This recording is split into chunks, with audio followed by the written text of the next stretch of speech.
What's up, guys? It's your boy Mike, Hot Crypto, and today I want to go over a few things that I've been thinking about lately, and I want to see how gas prices really do affect crypto mining. You know, a lot of places actually get their energy from, coal, nuclear, and also gas too. Like in my area, the gas prices affect my electricity bill. So I wanted to do a video and kind of explain it and just see how it's affecting the market.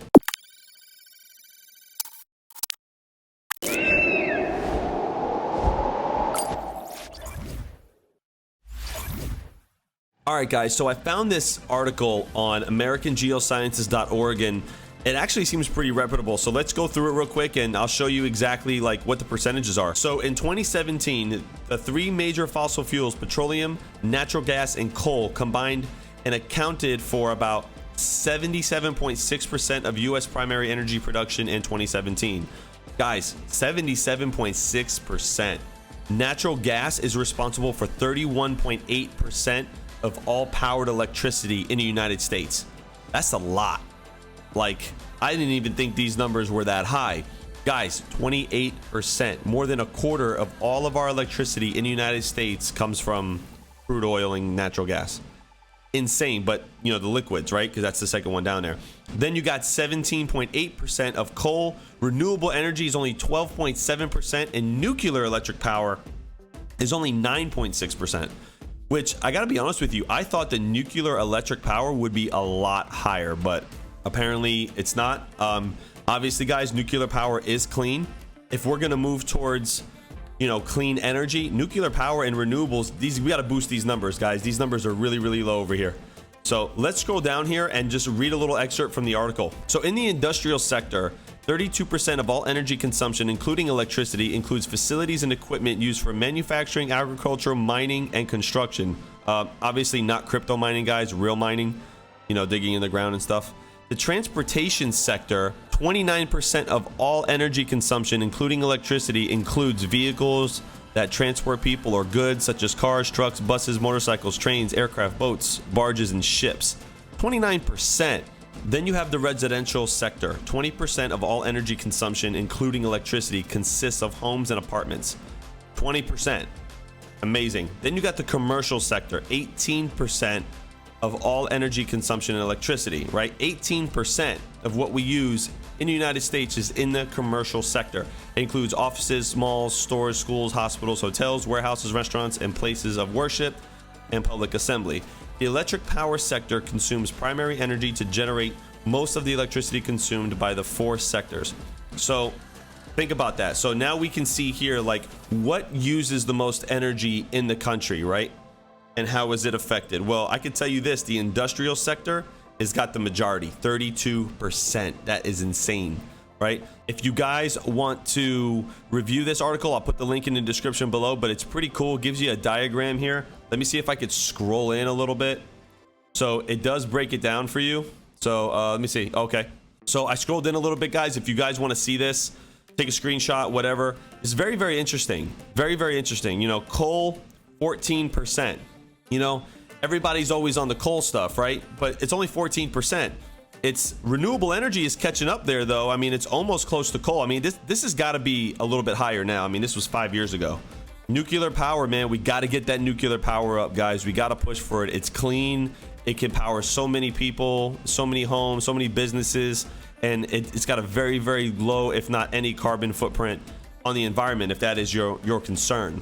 All right, guys, so here's an article from BusinessInsider.com. Rising energy costs and plummeting crypto prices mean public Bitcoin miners are fighting to survive. Okay, well, I don't think they're fighting to survive, but let's just get into this article and see what happens. Crypto exchanges aren't the only one to struggle amid the wave of sell-offs. Public Bitcoin miners are also suffering, having lost over 80% of their revenue since crypto's peak last year, according to a report by Arcane Research. All right, completely subjective, but I won't get into that. Daily revenue for public Bitcoin firms sank 18 million as of June, said analyst Jaron Mellerud, down from the high of 62 million a day in November. Stock prices for mining firms have seen a similar collapse, with miners like Stronghold and TeraWulf losing nearly all their market cap since crypto's peak. Listen, guys, the whole world is down right now, right? You know, we're seeing a little bit of a pump right now in the markets. Again, not financial advice or anything like that, but we're seeing a little bit of a pump. But, you know, when gas prices are up, guys, and the market is low, it's a perfect storm for miners, and it's terrible. Like, you know, it's one thing to have, you know, low electricity costs and a low market, because then, you know, we can kind of work it a little bit. But right now is a difficult time because we have, you know, high electricity costs with a low market. As we can see, gas prices are over $5 in most of the country. And as we saw earlier, you know, we get the majority of our electricity from oil, crude oil, right? So let's keep reading. Quote, the public Bitcoin miners are fighting to survive the ruthless bear market. Mellerud wrote in Arcane's report, the weakest will die, but the survivors will rise from the ashes stronger than ever. This is actually giving me a lot of confidence right here, this statement, because this showing that we are going to see another bull run, right? These market analysts, these guys are smart, man. They know how to read charts. They know how to, you know, predict the market, and they usually get, you know, pretty close, right? Obviously it is subjective, guys. You know, it's based on your entire, you know, experience in the market, but a lot of these guys are pretty good. Let's keep reading.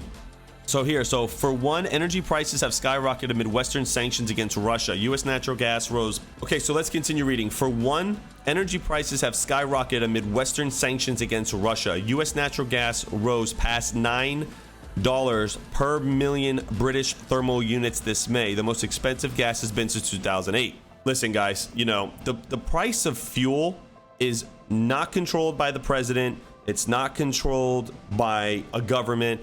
It's controlled by market speculation, right?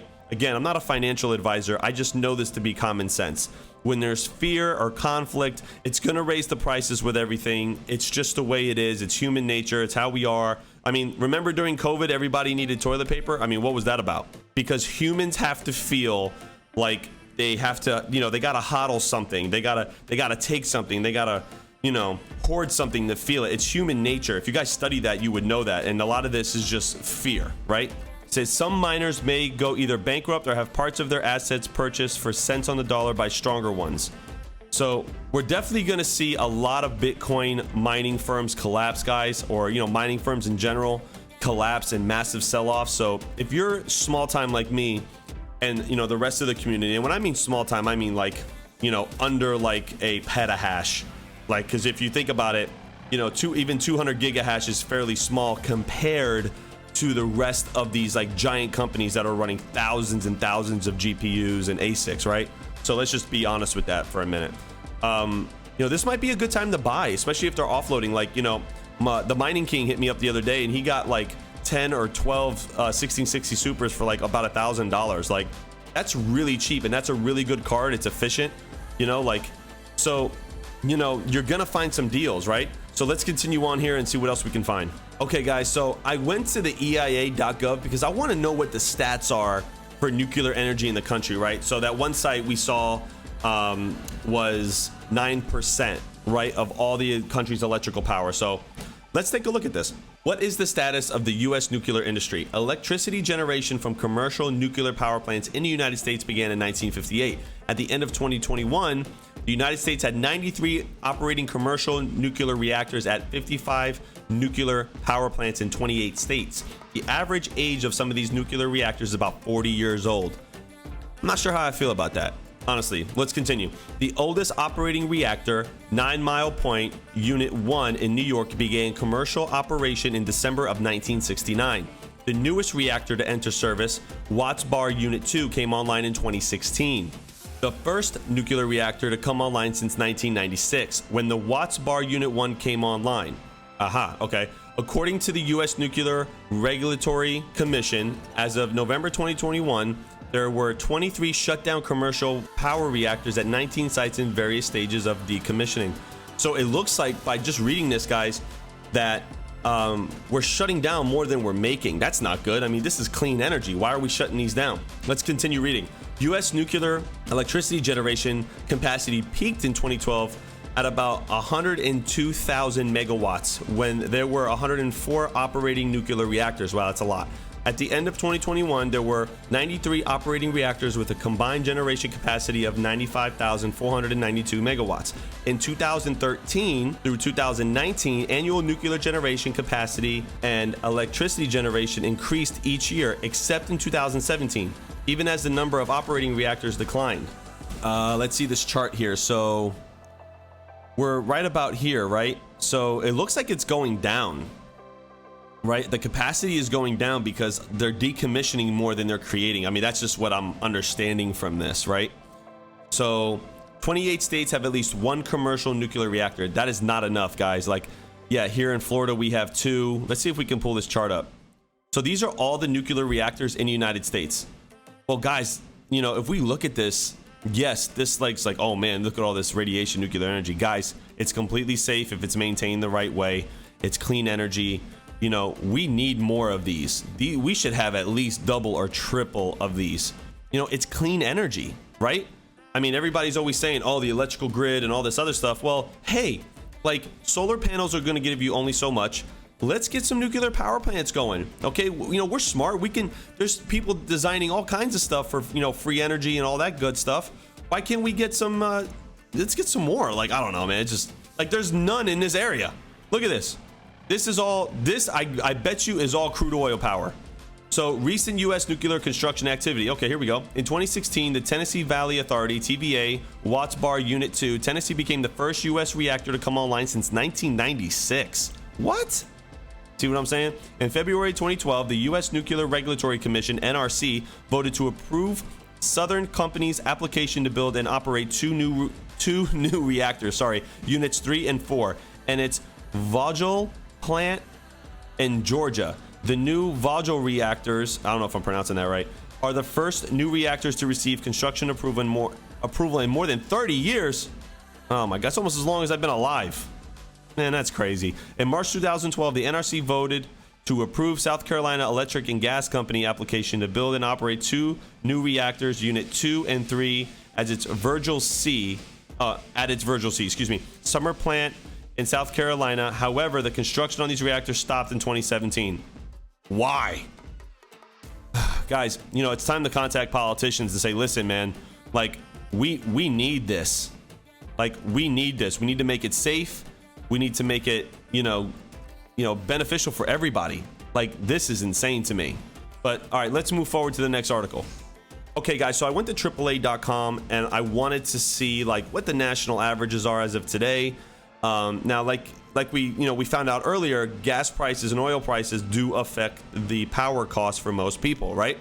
So I'm here in Florida. So the average price per gallon here in Florida is $4.11, right? $4.11. So listen, you know, it's probably some of the lowest, but you know, look here in Georgia, I think 3.9, Texas 3.8. And you know, I believe it's probably low in Texas because they have a lot of energy companies that compete for one another, right? But guys, like, so if we look at this, right? So, you know, like chump change is up here in this area of the country, right? Well, no wonder his electricity is expensive because he's in the red. You know what I mean? Because he tells me, he's like, yo, I'm at 25 cents per kilowatt. And I'm like, that's insane. You know, it's insane for him to turn on his rigs. Well, look at his average. The prices are higher there than they are here. So, you know, now some people have locked in rates. Like I'm at a commercial rate here in Florida, so I'm just under 11 cents. You know, so for me, you know, it's very profitable, especially with hosting now. I can host, and when, you know, gas prices come down, my electric rate will come down. Yeah, I just wanted to show you guys, you know, the average, right? Like a year ago, it was $3.15 a year ago, right? Guys, you got to remember, this is not government. This is not conspiracy. This is no tinfoil hat. This is market speculation. This is fear amongst the conflicts of the world, right? So that's what really changes these prices. So I wanted to show you guys this. Let me know your thoughts. Comment in the comment section below. You know, let me know what you guys think. You know, am I wrong? You know, or, you know, add some facts. You know, let's share. Let's talk about this because I think that it's a sturdy reminder as to what we need to focus on moving forward. Like, you know, 9% of the country's electricity is nuclear power. We got to double those numbers, man. We got to double those numbers. Like as a country, we got to come together. We got to push nuclear energy. It's clean. You know, it powers a lot. As long as it's maintained correctly and all that good stuff, it's clean energy, right? And it's sustainable energy, right? We got to do that. So let me know, guys. Let me know what you think. Hit that subscribe button, hit that like button, and I will see you guys on the next one. Peace.